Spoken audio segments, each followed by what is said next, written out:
This is a 32-foot high seraphim in mosaic.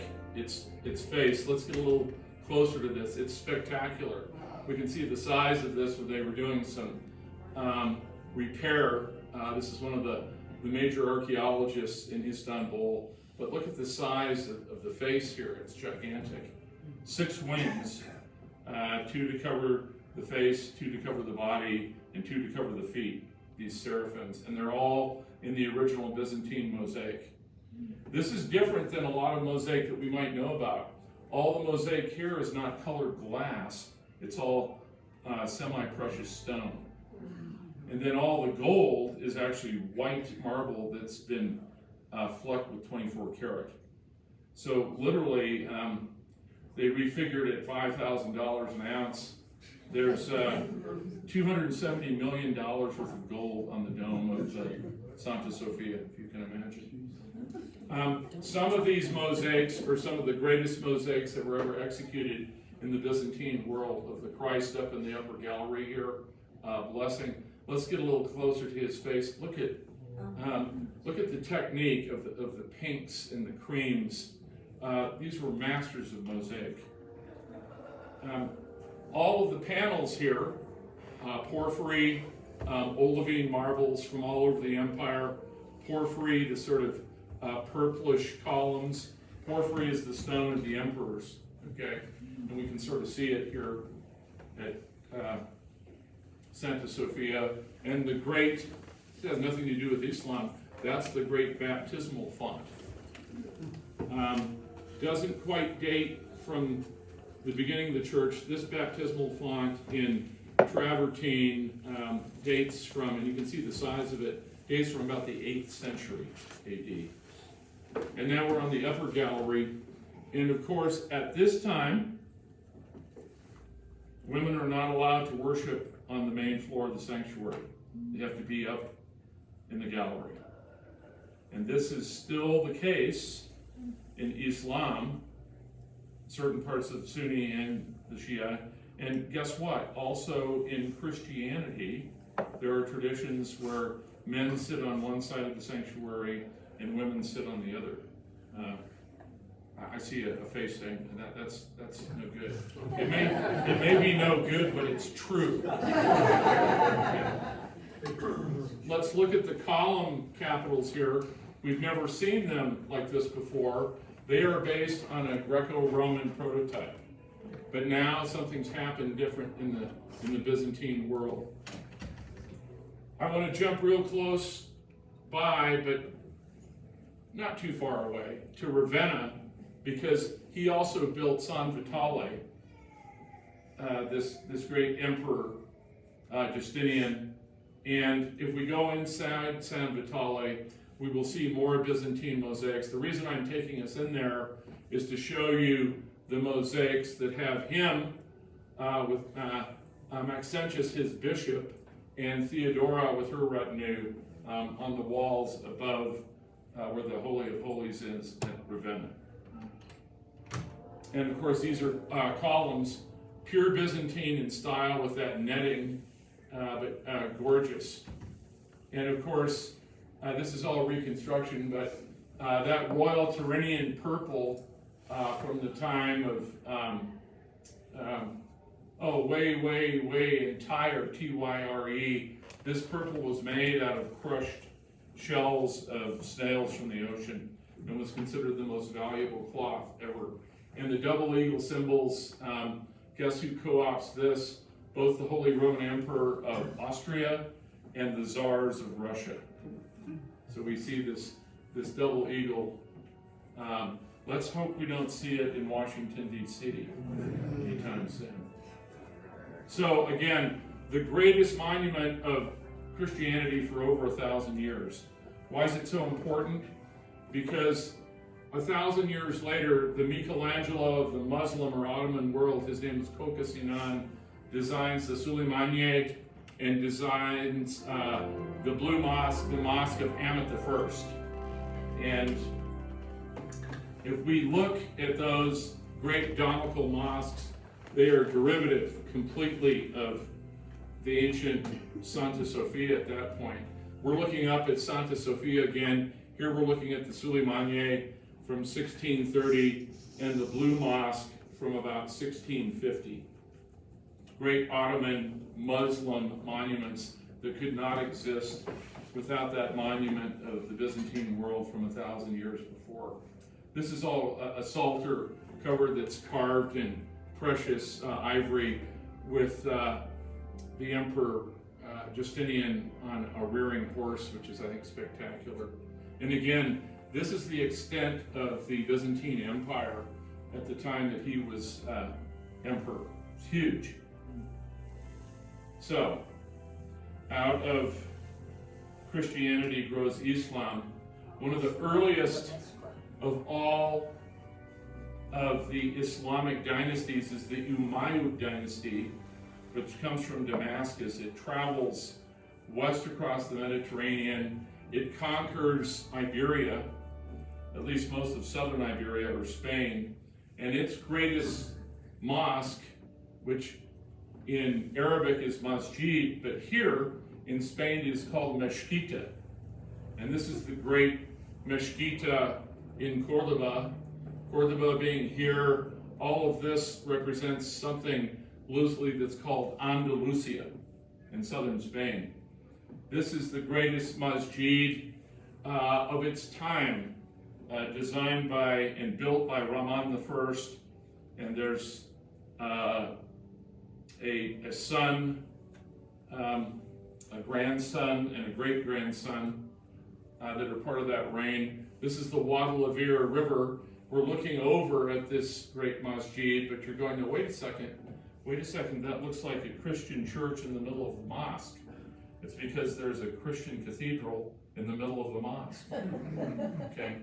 It's a kind of a complex building.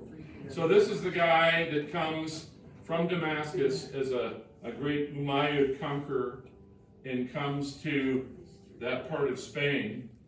And it is called a Za'an mosque. S-A-H-N is the great courtyard. And then there are eventually 14 different naves. It is a hypostyle hall of many, many, many columns. This is where the cathedral sits. It's not a small cathedral, but it's not a gigantic cathedral, but it pales in comparison to the size of the mosque. 150,000 people could worship at once on Friday and undercover in this mosque. Okay, elbow to elbow. But on Friday is their Masjid Jami. Jami means Friday, so their day of worship in Islam is Friday, Jews are Saturday, Christians are Sunday. So it almost looks like a fortified encampment, like a great castle with the great horseshoe arches and inlaid brick and stone. The great, what are called Oji arches that go past 90 degrees are very much a symbol of the Umayyad dynasty.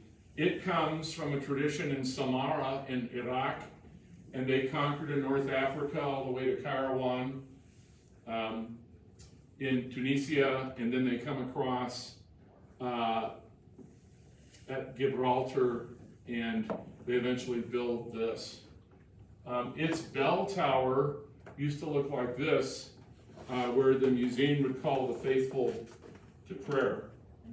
It doesn't look like that. It looks like this now. It's Spanish Renaissance that's on top of Umayyad. It's a complex building. It has one of the oldest za'ans with some of the oldest naranjes or orange trees growing in all of the world. There's 2 orange trees in there that are 1,100 years old that are still producing fruit. Here they are, the courtyard of the naranjes at the great Mezquita of Cordoba. We sort of see what was built by Ferdinand and Isabella, by the way, this cathedral emerging out of the middle of the great mosque. And it dominates this part of Cordoba. And guess what? It's in the middle of the Albaicin, and guess what? The Albaicin is largely Jewish, and always has been. This was the great holy city, not Jerusalem. Cordoba is where Jews, Christians, and Muslims lived in complete peace for almost 400 years. That never happened in Jerusalem. So this is the pedestrian's view of the Naranjes, which still produce fruit. This is not the kind of fruit, by the way, that you want to eat. This orange is used for either juice or for cooking. That's a sketch that I did of that same courtyard. I led a group of people here in 2024 on an architecture tour. And I was sitting so long that when I tried to get up, my legs were asleep. And these young people looked at me like, that poor cripple. You know? So here's the fruit of the Naranjes. It's borne fruit since 752, a long time ago.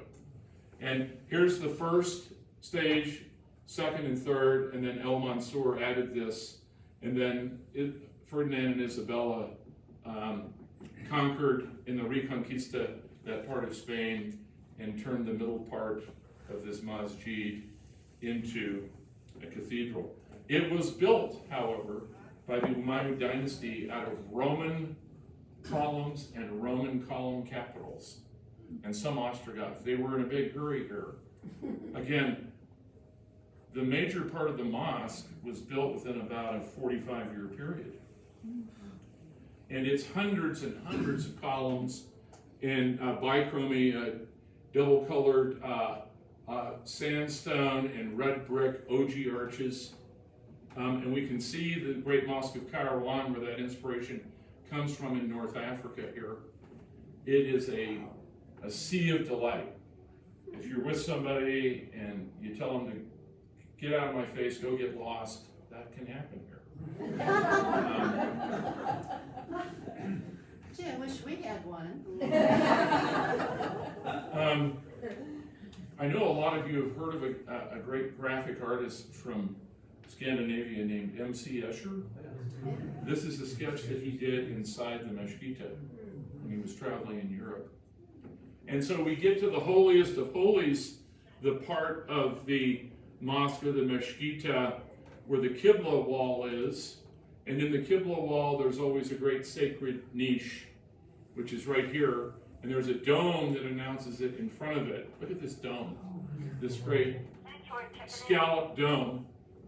And it's all inlaid in 24 karat gold, and the dark blue color is lapis lazuli. Okay. So this is the great arch that empties into what's called the mihrab. Used to have a lamp that hung and burned holy oil 24/7, 365. That's no longer the case. That's not happening here. And the Qibla wall is what you find, because then you know that you're praying towards Mecca. But that's not the case with this mosque.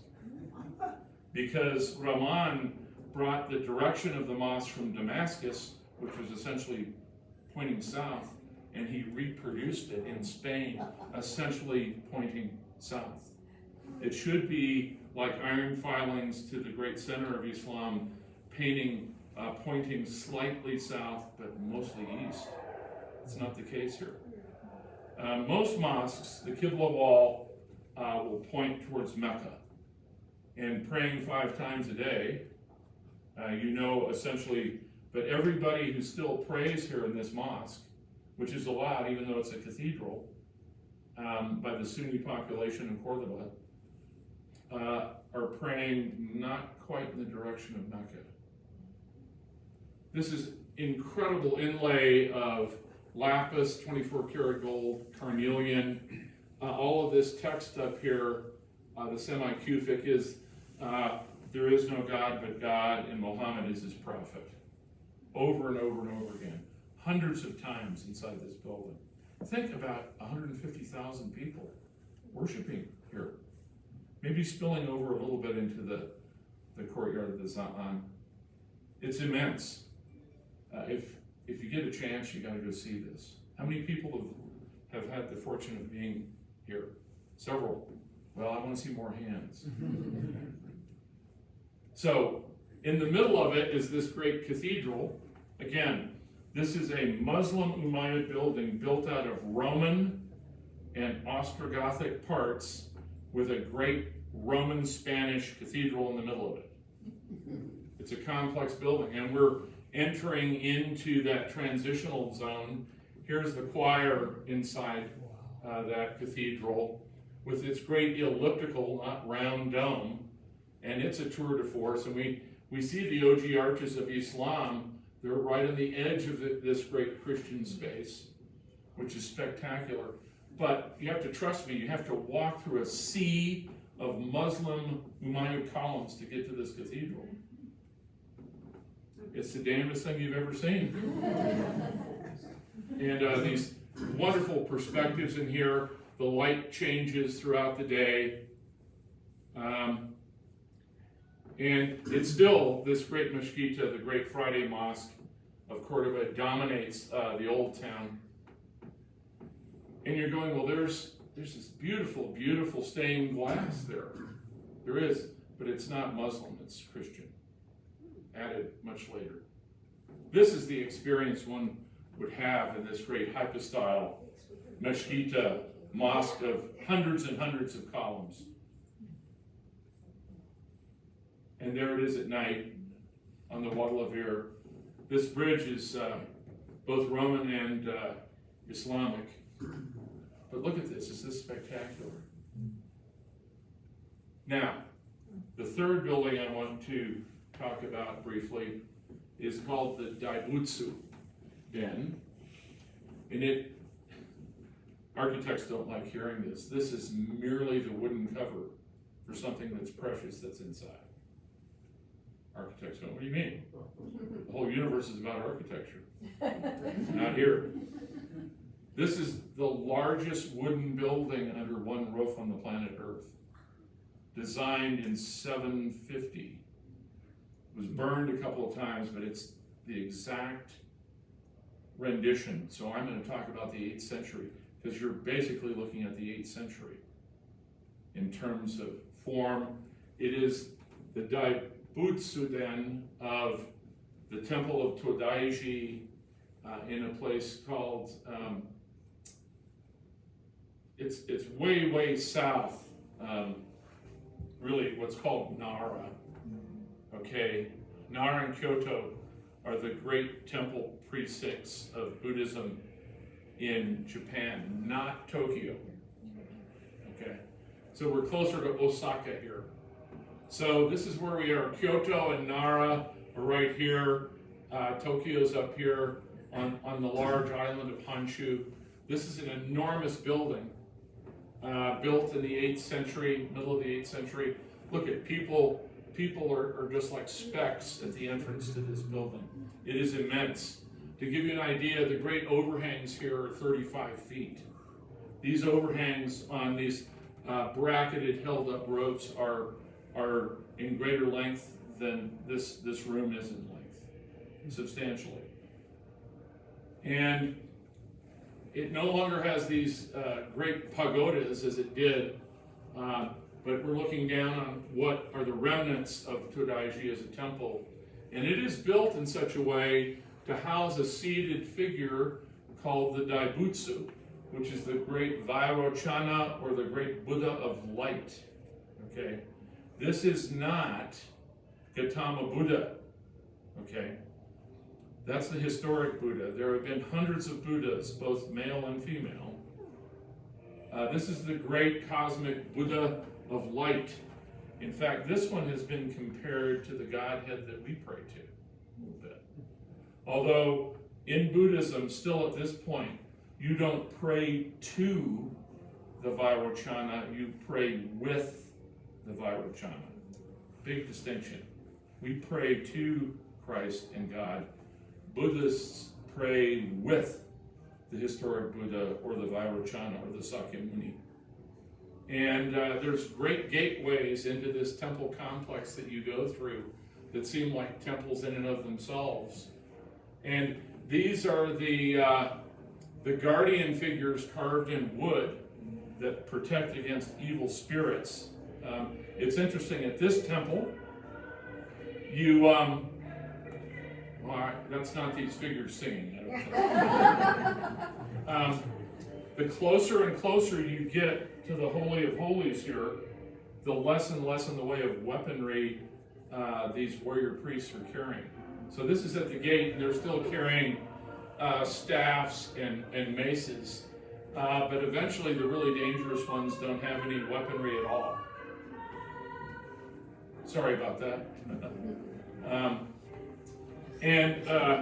These are the cheekiest deer that have ever existed in any holy park anywhere. They're called the Chichel deer. They're miniatures, and they'll come right up to you and whack your knee or your hip because they want food. And they're really cheeky. And these deer, believe it or not, you're just going to have to trust me, some of the male deer have tusks. I don't know if you've ever seen that or not, like boar's tusks. There's one of the largest bronze bells in the world that's ever been whacked upon by a huge wooden log on ropes, and it rings this great Dotaku bell there. You can burn incense. We're going to go into this 30-foot thick overhang of bracketry that is just spectacular. And here we are in the inside of the Daibutsu Den. There's Kwanons here, holy figures, and there's this guy seated. And if he were to stand up, he'd be, believe it or not, larger than the Statue of Liberty. He is immense. And he is made of bronze plates. That's the Vairochana. To give you an idea of his size, his head is over 35 feet high. It's hard to imagine how big he is. He's huge. And guess what? When he was originally constructed, he was clad in gold leaf. That is not like we tend to see the great Buddhas in Southeast Asia, in Thailand. We have to imagine him like that. This is what we see today. You're going, well, where's the gold?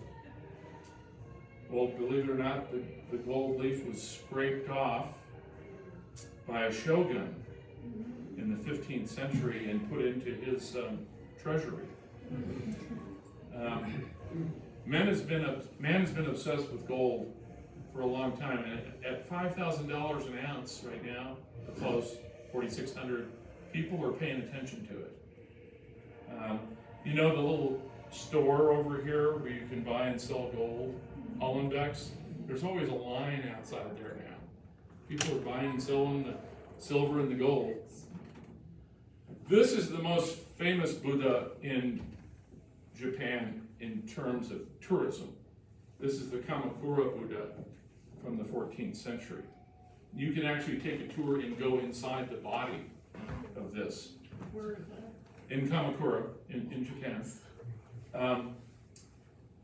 The influence I want to show you of Todaiji and the Daibutsu Den, around the Daibutsu, is in a cemetery where a copy of this was built, but they just didn't feel comfortable with it. So they hired a guy named Tadao Ando, one of the greatest of all modern Japanese architects, and he designed this. He designed his own Daibutsu, and there's 14,000 plants that are purple. What do you suppose that bloom purple these plants might be? Like in southern France? Lavender.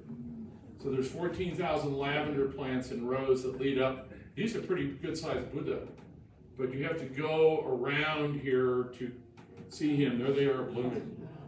What I'm trying to say is the influence of that great temple from Nara 1,400 years ago influenced his thinking of at least mostly enclosing the Buddha.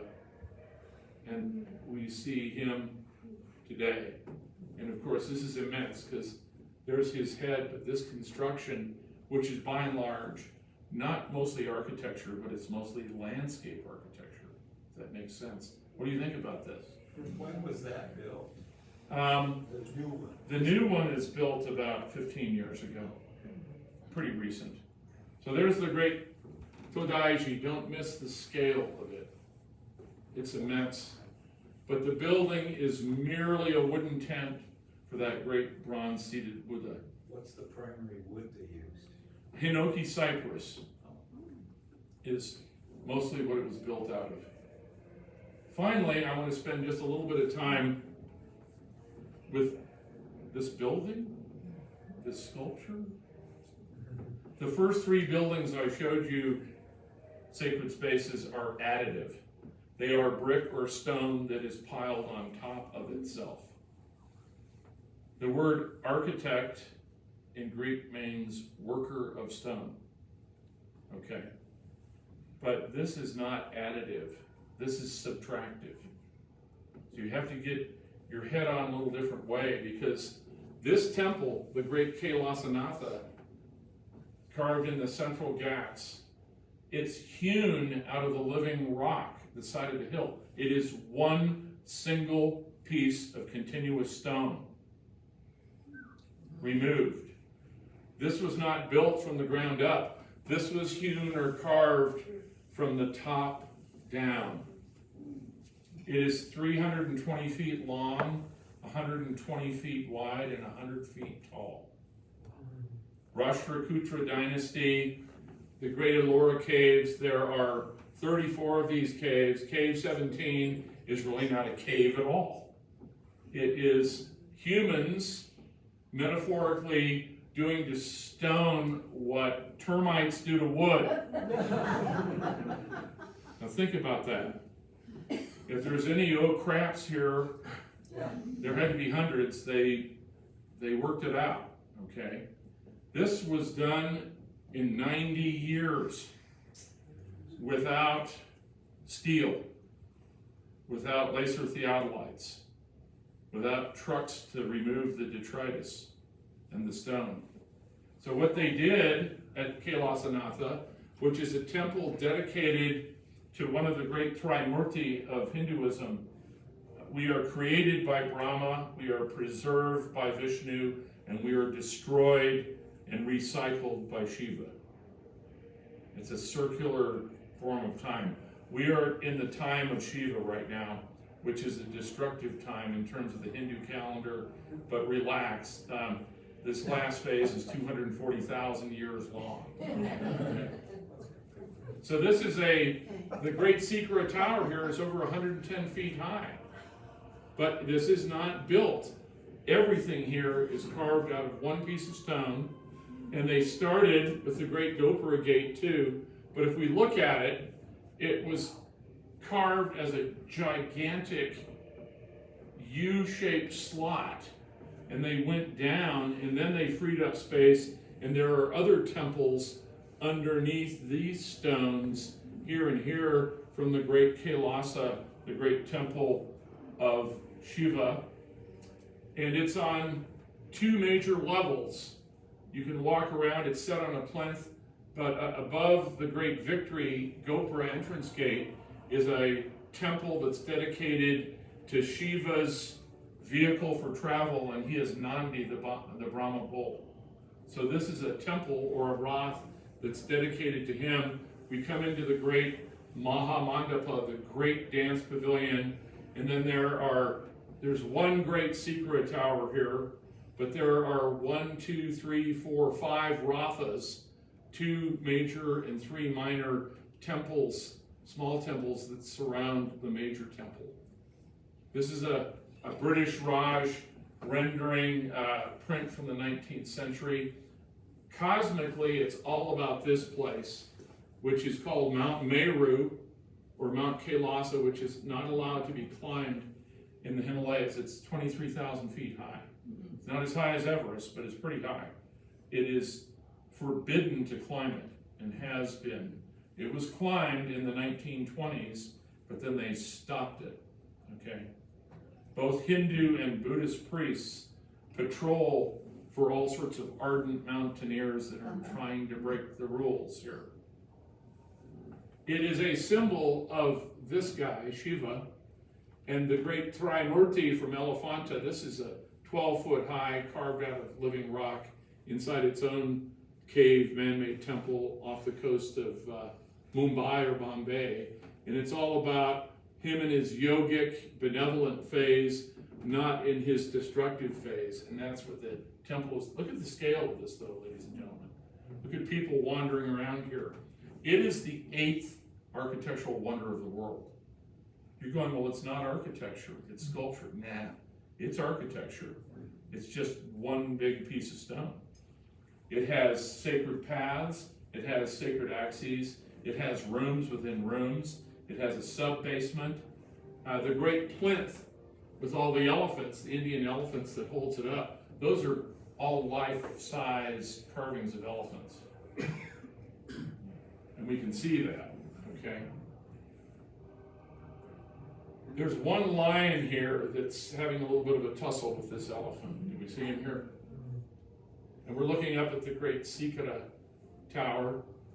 Again, it might be hard to get your head around. This, all the way down to the finest detail, it's a single continuous piece of organic basalt that was released from the hillside by hundreds and hundreds of carvers using bronze tools, not steel.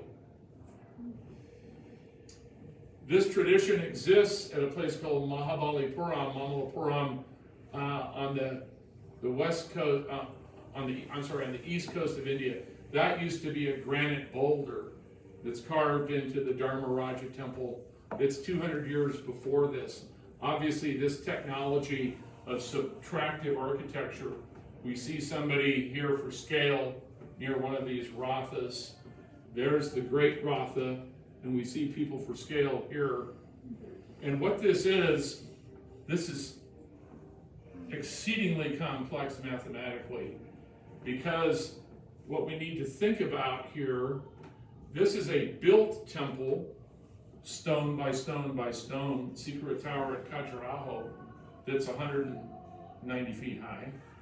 And the main Sikara Tower seems to be getting smaller and smaller. It's like lots of baby Sikara towers making a great Sikara.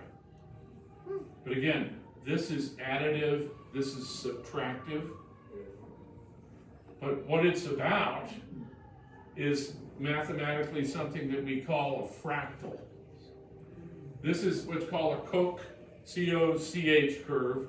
Starts with an equilateral triangle to the Star of David and keeps multiplying until it has infinite surface area and infinite distance on a finite beastie. How can that be? Well, it keeps multiplying and multiplying and multiplying.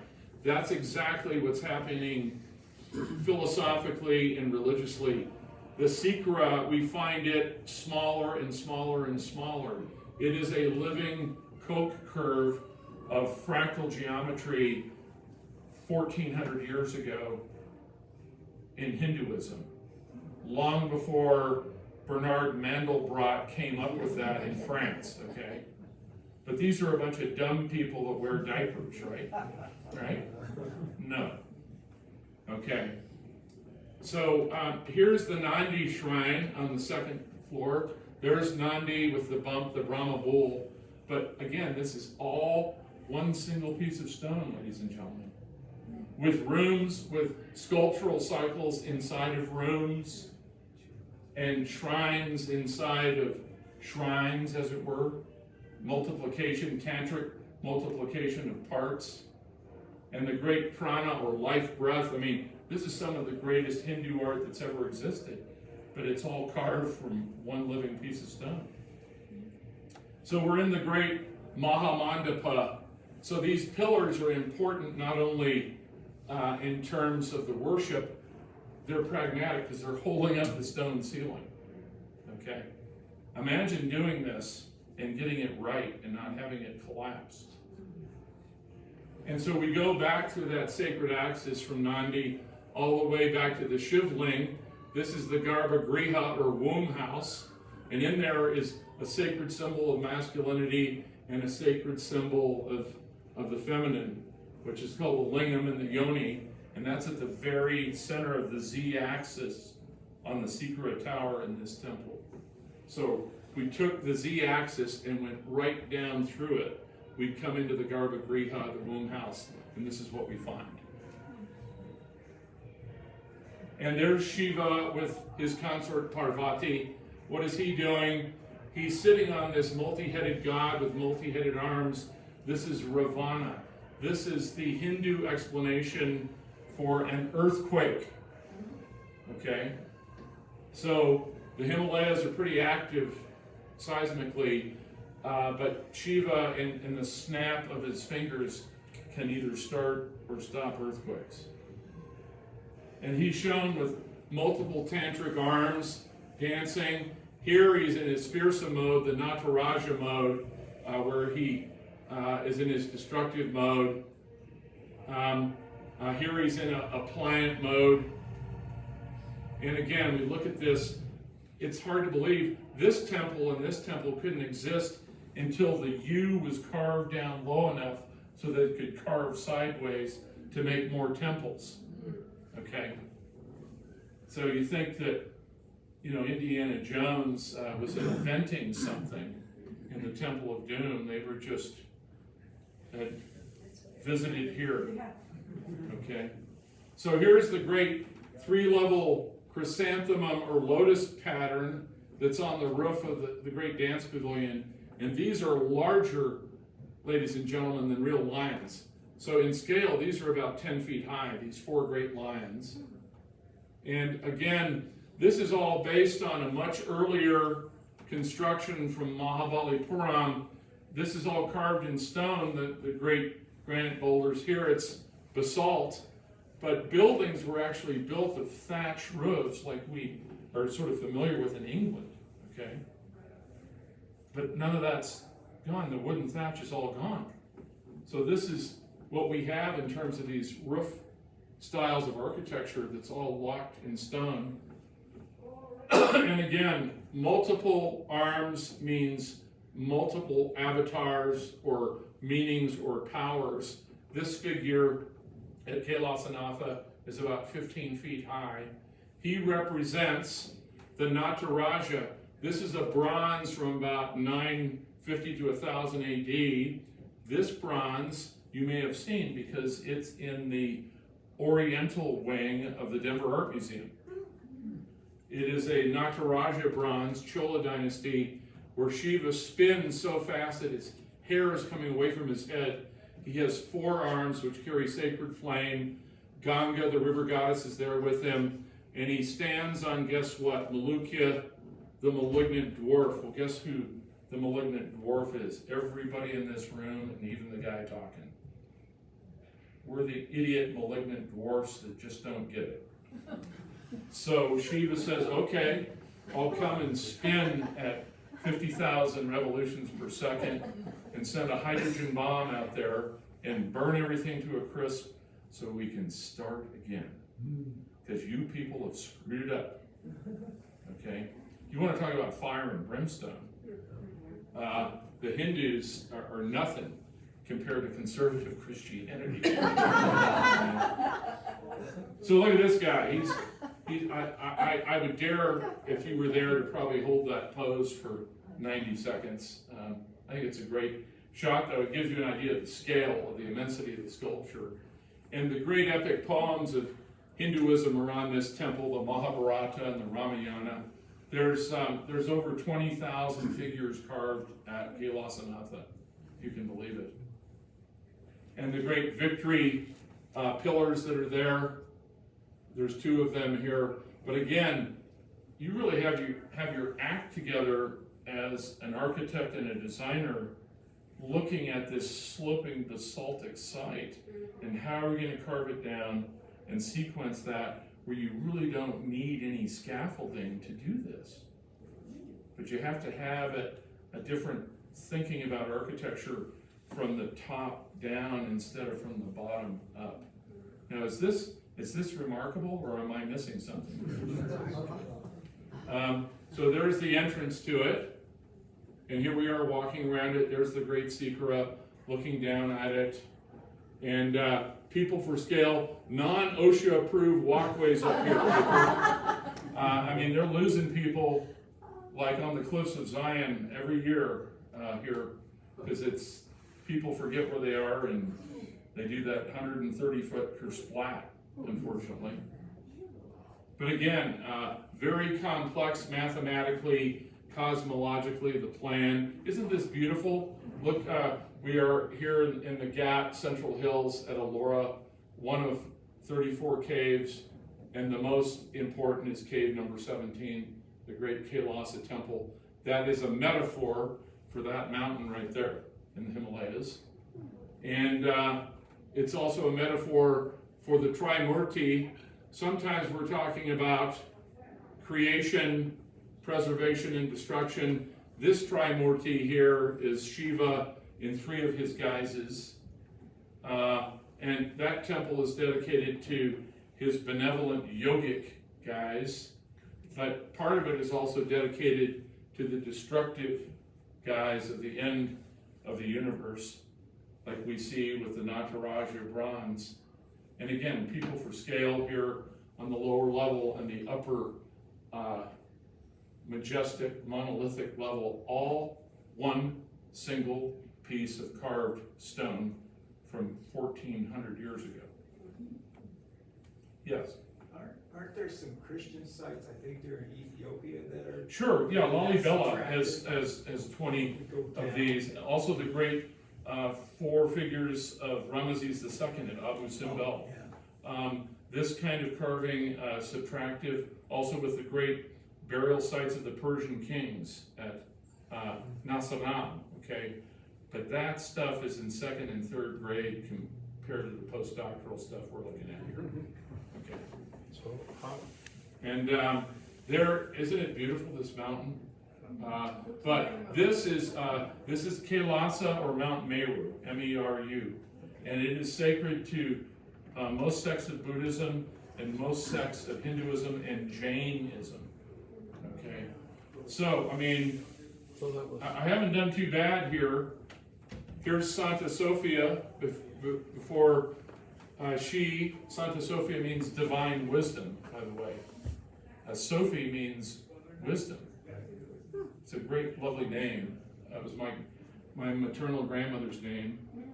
The great Friday Masjidi Jami in Arabic, but more importantly in Spain, especially Andalusia, from about 200 years later by Rahman, the great Meshkita of the Umayyad dynasty, the great Daibutsu Den that houses the Daibutsu from Nara, south of Kyoto, at the great temple of Todaiji, and where we were additive, we're subtractive, and maybe the greatest of the great, dare I say, that we looked at today is a temple dedicated to Shiva that was hewn from one solid piece of rock.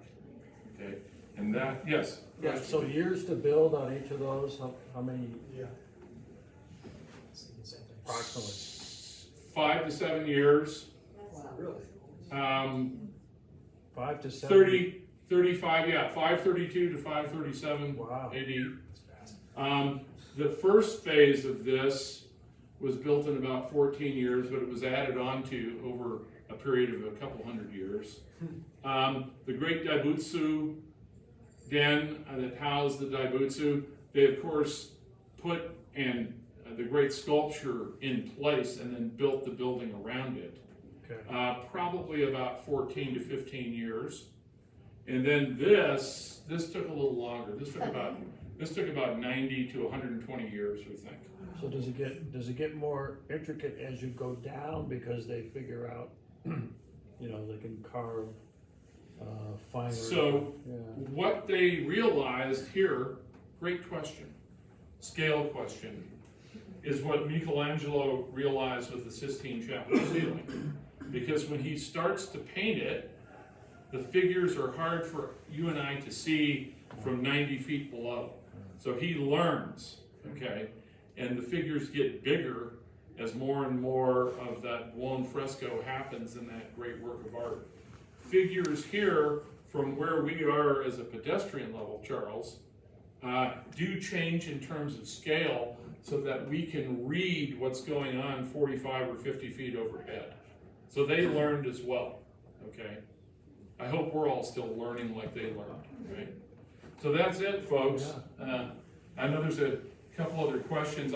I'm real conscious that a lot of us have to get to worship. Yes, go ahead. Go ahead. I wonder about the orange trees, what the significance is. Good question. The Naranyas at this mosque, the Umayyad Mosque, is these are desert people. They come from Damascus. They come from the great eastern deserts. So rivers are not just a source of life, they're a source of Allah, they're a source of God. Fruit is a source of God to be worshipped. I mean, not directly, but it's part of God's abundance. So to bring abundance into a garden on earth suggests a celestial garden elsewhere. So pomegranates, most especially, Naranyas, oranges, plantains, because in southern Spain it's kind of dry also in Andalusia, but it's much moister there than it is in Arabia or Jordan or Syria. So these are people, you know, it's in the movie, Alec Guinness plays Prince Faisal. He goes, "You British, you come to the desert, you know, there is no water in the desert. Why are you here?" Like, in brackets, "you fools, you idiots," you know, it is dry here. And he says in